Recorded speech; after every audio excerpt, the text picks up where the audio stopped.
Another year, another vampire movie. This time, Ryan Coogler, the guy who is responsible for the Black Panther movies, he decides to go to make his own movie with vampires called Sinners.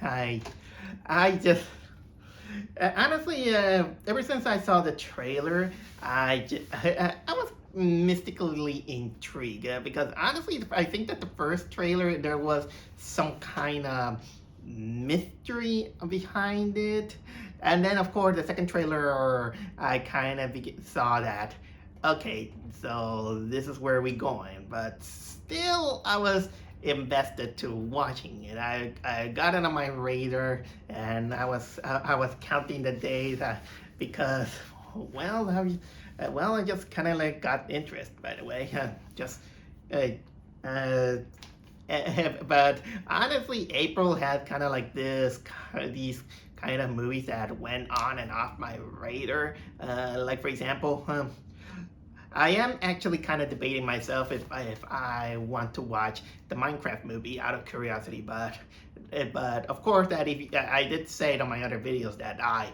don't like Jack Black. He's kind of like one of the actors I really don't like the most. I already said my piece, but I kind of found kind of like a second reason, and I'm glad that I skip it during all these time because I've been hearing that a lot of people are causing a lot of chaos on the movie theater, and personally that's annoying.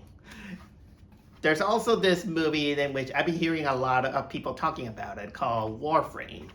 That's the new A24 movie. Well, I think that if it's some if I am free and good things kind of happen, I will go watch that one. But that's not a kind of like a big guarantee. Yeah, big guarantee. But I've been hearing good things about it, and I hope so because the last A24 movie, which was of course Death of a Unicorn, was disappointing. Yeah, so I will but there's also the one that is coming next week, which is also the Until Dawn movie. Uh, we'll have to wait until that. But man, that I'm gonna have two horror movies a little bit in a row.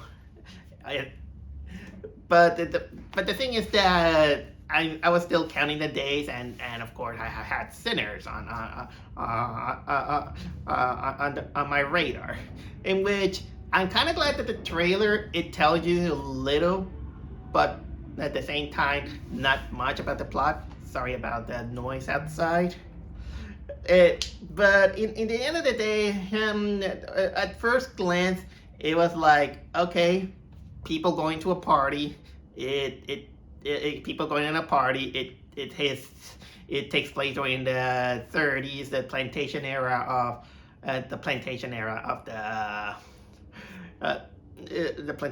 of America, and it has this it has a kind of like a whole black cast in which sometimes I don't like distinguishing people by the color because we're human beings and all this stuff. But let's put it a little bit on the sake of describing for what it is.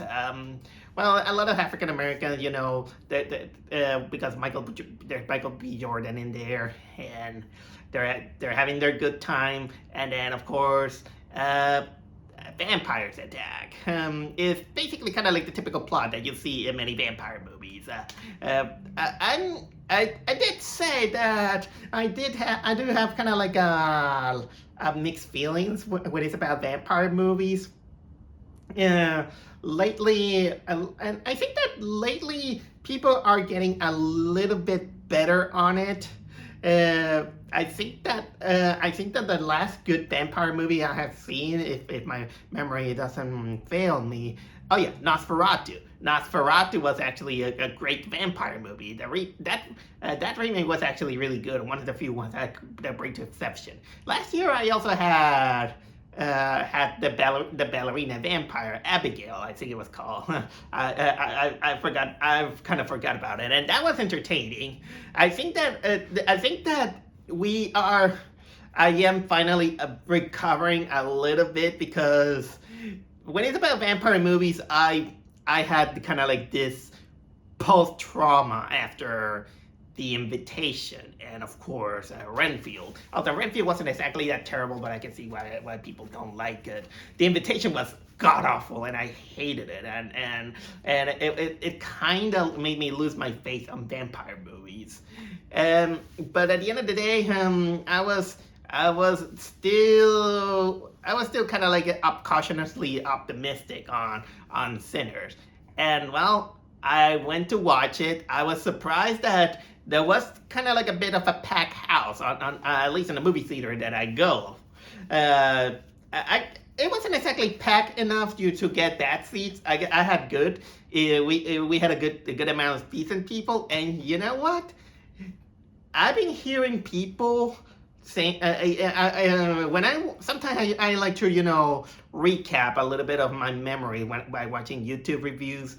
Actually, not exactly. I just go with the thumbnails.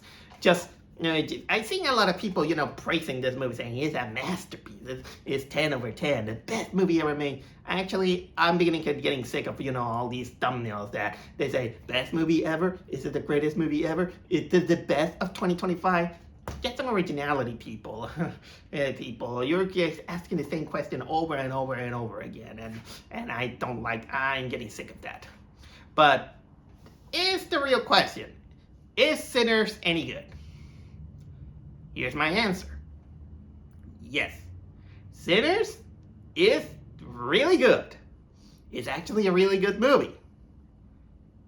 But I don't overhype it because I'm not that kind of guy I'm the kind of guy who actually can find some flaws into it, even in the movies that I love. Because I don't want to showcase, I don't want to glorify, anything, and just keep it as good as possible. And while Sinners does have some few nitpicks that I do want to express in the technical part, the movie is well enough to keep you on the edge of your seat, because it has some good stuff into it, and it is a solid vampire movie. And a lot of people, they're describing it like it is. It's kind of like a homage to From Dusk Till Dawn, but I will say that it's mostly on the surface level because there's a few differences from this one and From Dusk Till Dawn. But I like the setting. I like some of the artistic choices, even though a few of them I kind of have a little bit of my doubt, but not enough to diminish the whole movie, I'll say. The best way I could say it is that if I was giving it kind of like a grade over 10, I might be going like almost like a 8 over 10, maybe 9 over 10 if I'm getting a feeling generous, or 4 out of 5 I'll say when it's a kind of like stars. But I will say that this movie, it feels like it's being overhyped on YouTube. I give it a lot of respect that it had. I was thoroughly enjoyed, even though I didn't pay attention most of it, but it was mostly because I was kind of like in a little bit of a sleepy state. But that's just me. I was going through recovering from a cold, I would say. But anyway, here it's time for me to talk in details about what Sinners is about. Like I said, the movie takes place almost in the 1930s. And it sets kind of like in this town. It's pretty clear that it's kind of like the plantation era where there was hard labor on most of the lower class black community. You can see them, some of them they have preached. They have a whole community of preachers. Some of them they work on the cotton plantation. Some they are striving, to make ends meet and all this stuff. As when you reach, the history of the United States, you'll know better about that setting. There was Al Capone. There was, so there was the 30s also. They were going through the Prohibition era. That one I have to double check the facts. I don't know much about it. But here's the thing. The story stars Michael B. Jordan, and this guy, he plays a dual role of twins. Twins named Smoke and Stack. Don't ask me why they called that these kind of names, but apparently these twins, they had it rough. They begin to say about their life, and now they're kind of like hardened people who they buy a property from this guy. I think it's kind of like an Irish guy. I don't know. But the point is that they want to make this club, and they want to make it prosper so they can make their own kind of like their own party place for their community to hang out. They have the money. They had the money in which they got it by criminal ways and all this stuff, and they begin to hire people, including they hired this guy who is kind of like he is the son of a preacher, but this kid doesn't want to take the preaching routes. He just wants to sing. He even has his banjo. I think it's a banjo, I'll say. And he wants to play music. He wants to sing. This kid is played by a guy named Miles Catton. Miles Catton. He's young. He's basically, I think he's the cousin of the twins. But basically, they begin to group all these people. Like, there's another guy who is kind of like a veteran pianist. There's kind of like this big guy who he can be the guard. They hire these two Chinese people who they work in a small convenience store, for better words, in which they have a daughter.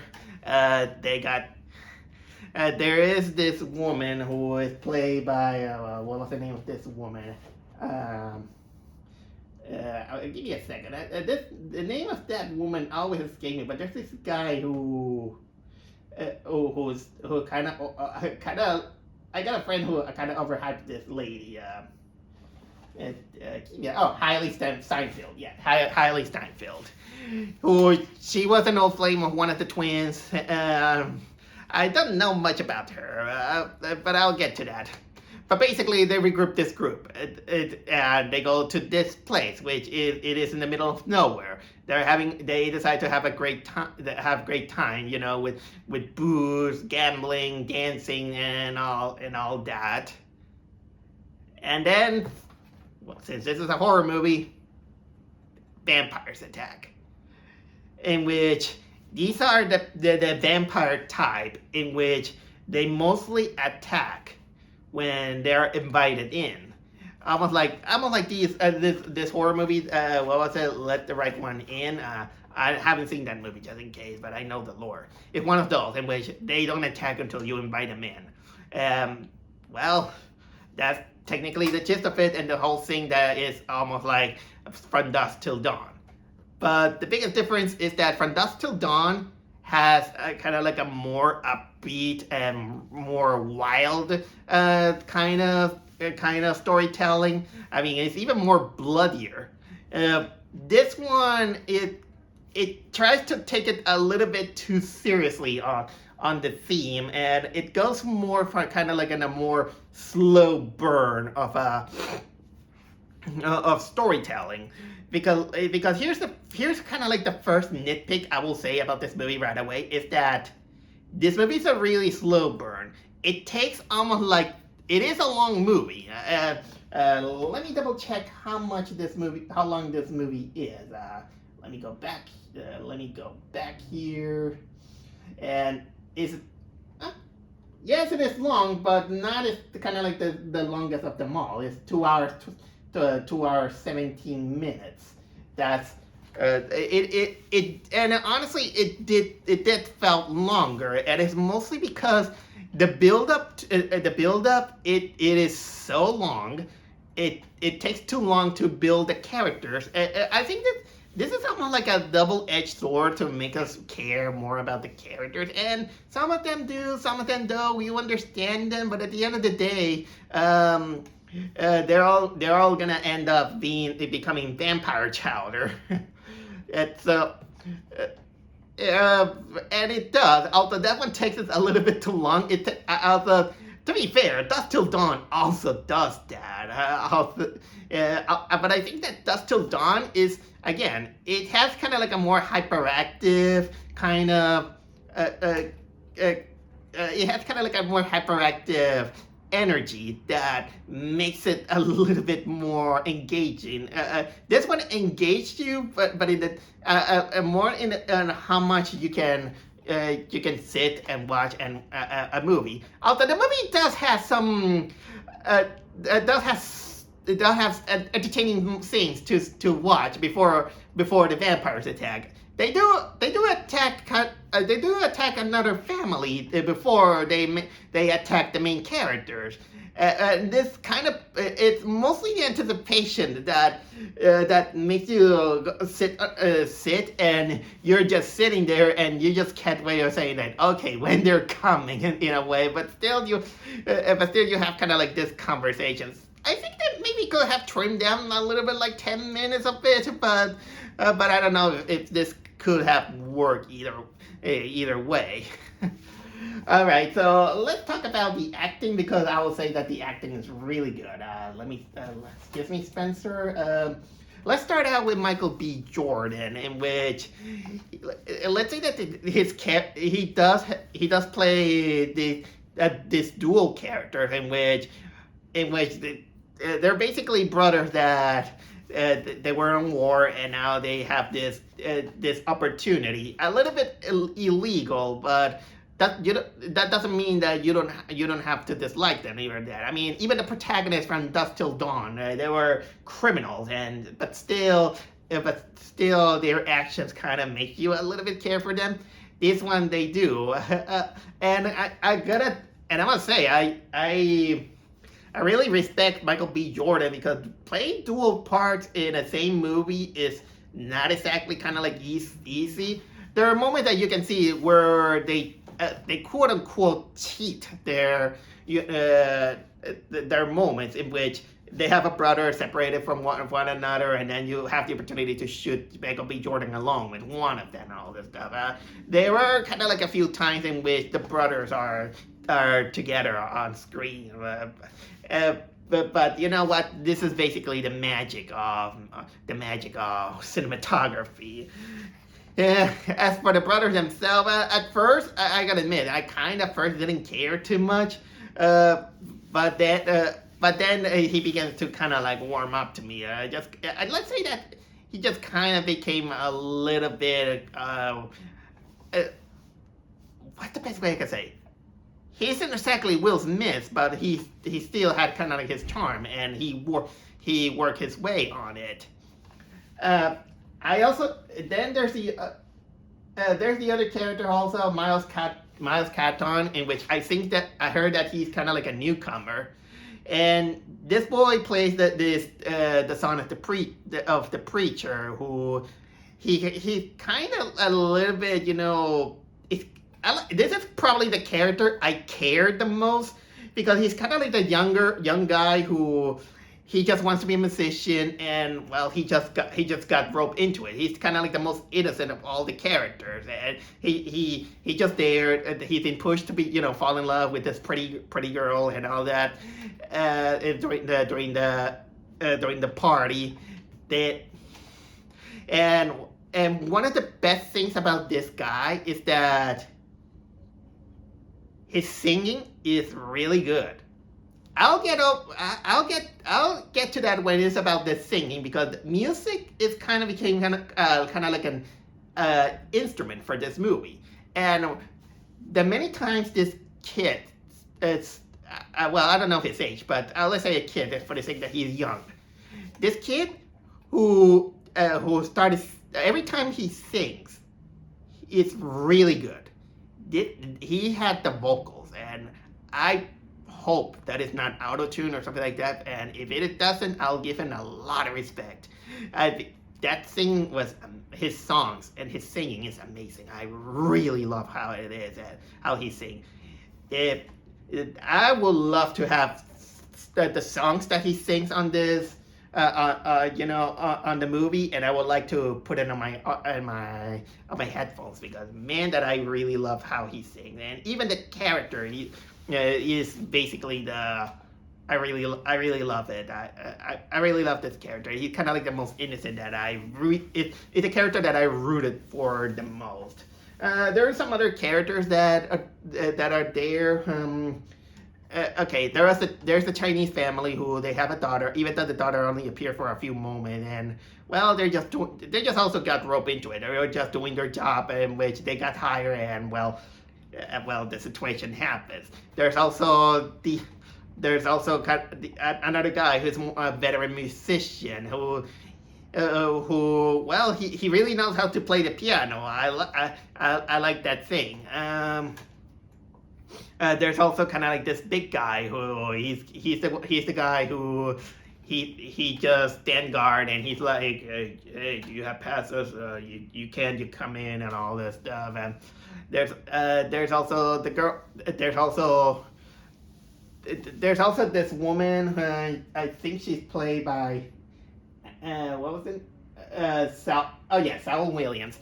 It's basically this woman who is she's basically kind of like the one who has more knowledge about paranormal, because she apparently has some knowledge of the shamanic culture on her roots, let's say. That's the best way I can describe it. I'm sorry if I'm ignorant about it.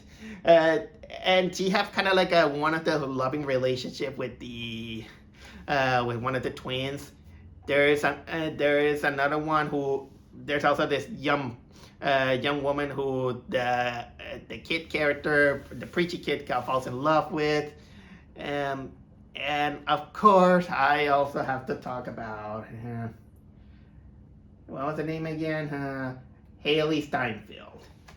Haley Steinfeld. She plays kind of like the let's say that she was almost like the femme fatale, but she was the ex-girlfriend of one of the twins, and then she kind of tried to put the moves on the other one, who is a little bit less hardened than the other one.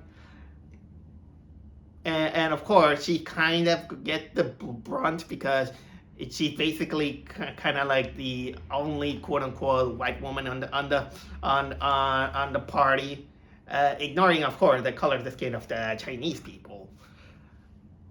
And I'm not gonna lie, she was my least favorite character, and the reason why I didn't like her. It's because her acting was a little bit too smug for my taste. Not terrible.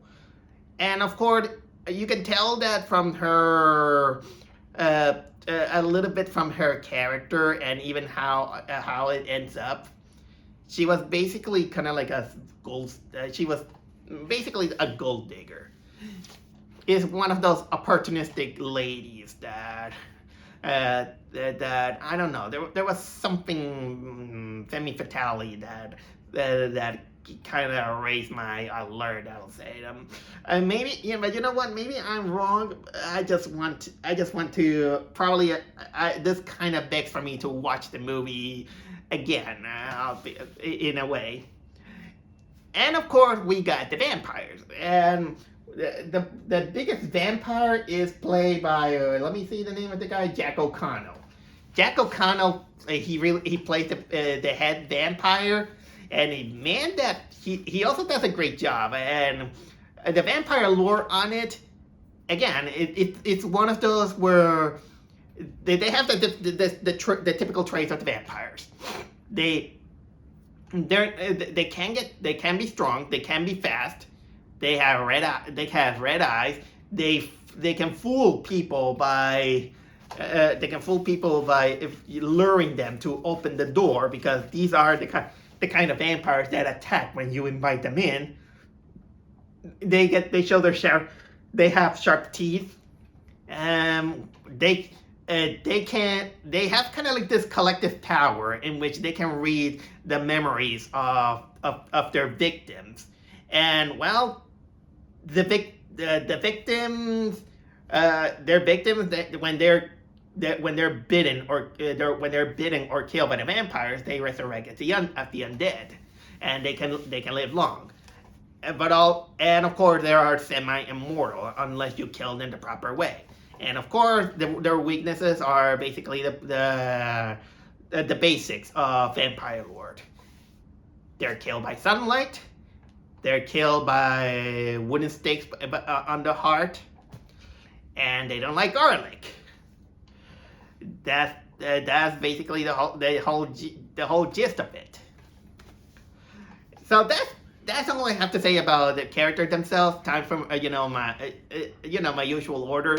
Cinematography wise, it is a beautifully well shot movie. It doesn't rely too much on the lighting, and considering that it's kind of like the 1930s at night, that everything is dark. You don't have there's kind of like limited lighting. It all looks kind of like this fiery bonfire kind of thing, and most of the movie takes place in this little place in the middle of almost nowhere. But they're just kind of having their fun time until of course they attack. But still, that ambience really does kind of like keep those thrilled, and it has some good camera shots. And well, there's some, I gotta admit that for a movie, if it's scary or not, I personally wasn't exactly very scared. And there were kind of like a few instances in the movie that in which they kind of rely on the jump scare. Two times or three times, but two of them were in the beginning. But it was mostly because they amped up the volume and all this stuff. But thankfully they don't overuse that. But it kind of caught a little bit. Those moments really caught me off by surprise. And like I said, if there's kind of like a nitpick that I have to say with the movie, I did say that it is a slow burn. It takes like it takes long, for some of the things to happen. Finally, I was about to say something that was related. Oh yeah, I remember. There is a little bit of a tired thing that it kind of breaks a little bit the mood, in which the movie starts, and then after a few moments it says the typical subtitle, 1 day earlier, and I was like, honestly, I'm seeing this a lot of times nowadays. I'm seeing a lot of times in which movies they kind of spoil you, quote unquote, the ending by showing you what this happened, and then hey, that happened a year earlier. This happened a little earlier, or something like that. I mean, honest. Well, I don't criticize that the overuse. I mostly criticize that I've been seeing this a lot of times, in which they go 1 day earlier. Although in my head, I was actually kind of laughing on my own, but this is mostly a more immature thing, because the whole movie kind of starts with let's say that we have one of the characters returning home, and it has a broken guitar on it, and in my head, I just how can I say? In my head, I was thinking of Quick Draw McGraw, in which when he dons the superhero outfit and he go with the guitar and he just go El Cabong, and you know what? The funny thing is, during the climax of the movie, that kind of happens, in which the character grabs the guitar, and me on my head, when the character smacks the vampire with the guitar, in my head, I just scream El Cabong. I know, so immature, but I gave myself kind of like an excuse to laugh.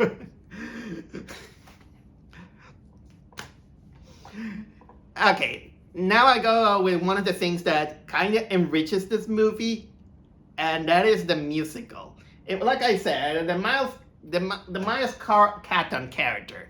He wants to be a musician, and the kid actually sings really good. The first instant when he starts singing and playing the guitar slash banjo. I don't know I'm not very knowledgeable on musical instrument, but he plays the guitar and he begins to sing the blues. This movie relies heavily on blues, and it's really good. I really like the blue. I really like blues when done right, and it's pretty good. I really love that. I pretty love that, and I'm really happy also that they also take it a little bit on the theme of the whole movie, in which at the beginning of the movie they even kind of have this lore by saying that music brings people together, but also can bring evil. I like that. I really like that thing. I really like when they put kind of like lures that even from happy things, it can also attract the evil, for lack of better words. And that and there comes kind of like moments of the movie in which the movie is not exactly a musical. That's a good thing. It's not a musical in which everyone starts singing and dancing. Actually, it makes the singing comes a little bit more naturally instead of movies like a Disney movie in which when they start singing it makes the whole world becomes a stage show. No, this one they did find an excuse that as one of them asked to sing, or another one is like, hey, we're at a party, let's sing it all. That comes actually with a very specific scene in which a lot of people are gonna talk about it, in which it's during the party, and then the preacher kid, he starts to sing to showcase his talent in front of others, and he sings really good. But then the movie decides to become a little bit pretentious, let's say. But you know what? I know it sounds mean, but every artist have kind of like their own bragging rights of being pretentious. Sometimes they go all over, but that I found it odd, weird, and a little bit pretentious. That I was like, what in the world is going on? Because that part kind of became even more surreal than the vampires themselves. But you know what? I can tell what it was going through, but it was a little bit pretentious. It's good, and I'm trying not to sound mean spirited, because honestly, I'm gonna give it the benefit of that it kind of earned itself. That it feels want to feel proud of it. But the scene in question is that while the kid is singing and we hear kind of like this music, then musicians from other era started appearing during the whole play. The camera began to showcase, moving around the camera, about the people dancing, and then we have apparently it's kind of showcasing how music connects the past and the future, and apparently they would decide to make it literally by showcasing the history of black music culture, in which it then showed a guy with a guitar with an electric guitar, then a DJ, then jazz, pop, what was it, rap kind of like rap music. Thankfully, they don't do too much of a tonal whiplash on the music, as even tribal music kind of appeared, but everyone dressed up in kind of like in their environment, and that's the only moment that really kind of breaks the kind of like the immersion that you are in the 1930s, and suddenly it turns on like that. It kind of becomes artistically pretentious, but you know what? I wanted to showcase that thing, and you know what? I'll leave it at that. But I was like, okay, that was kind of like odd, I'll say. But you know what? I'll give it that, because at least the music was actually really good. But funnily enough, probably I'll say that my favorite scene of the movie is that when the majority of the people are now infected with the Dracula virus, everyone is on a vampire, turning into a vampires. They they're surrounding that establishment, and then the head vampire and the other vampire, they begin to kind of like sing and dance and kind of like, and I will say that this is probably my favorite part because it not only because the music that they sing is really good, but it also it makes the whole thing really unsettling for a horror movie.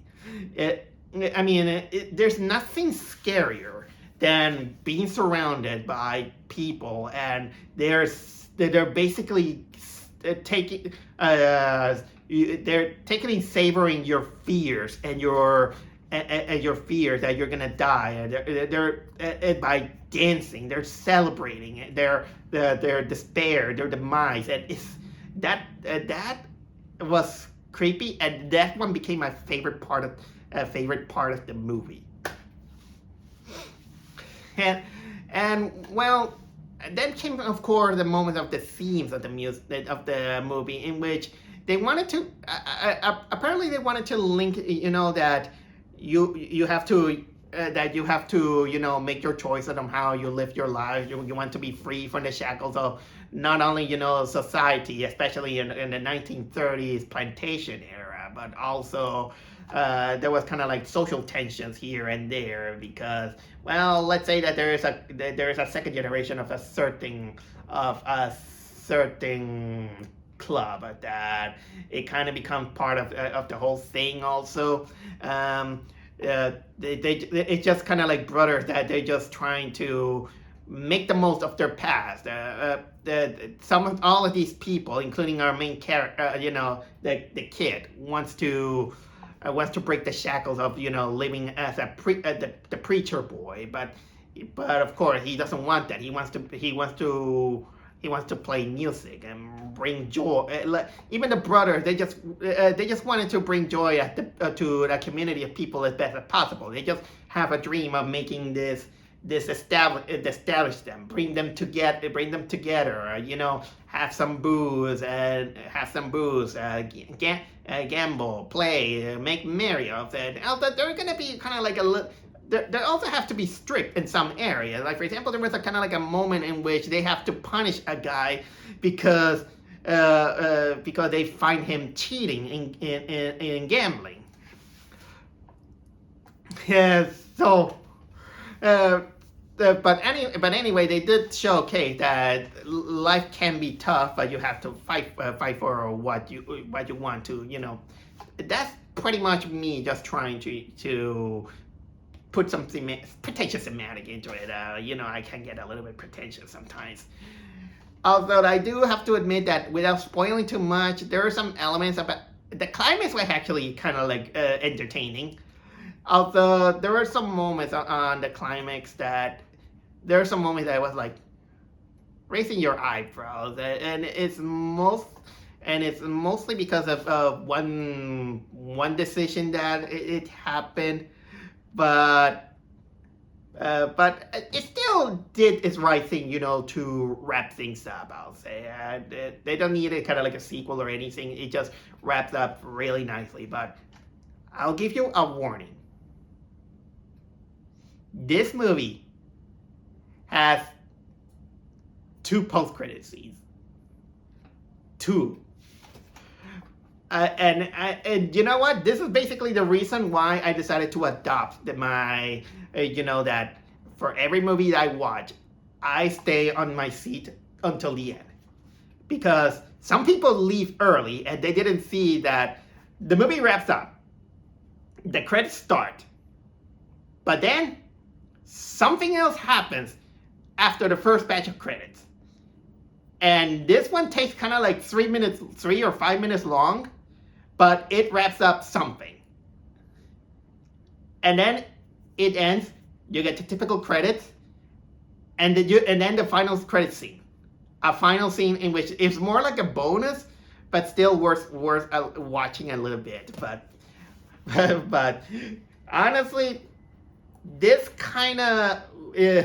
Honestly, I do encourage a lot of moviegoers that you have to make the credit scenes a little bit more enjoyable, so you can give those people a reason to stay, and not with just words.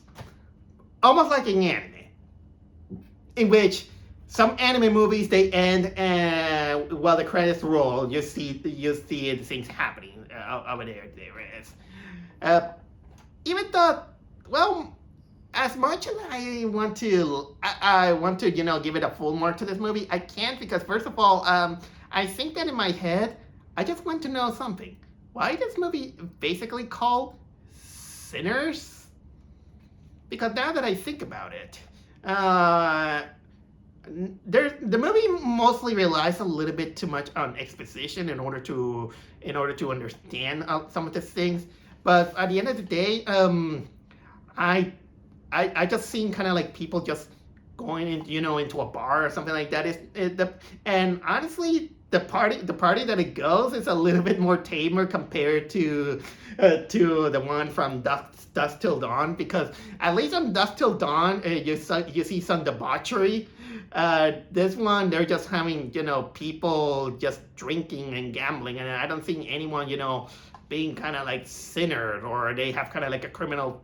Well, actually, the brothers, some of them do have some kind of criminal past.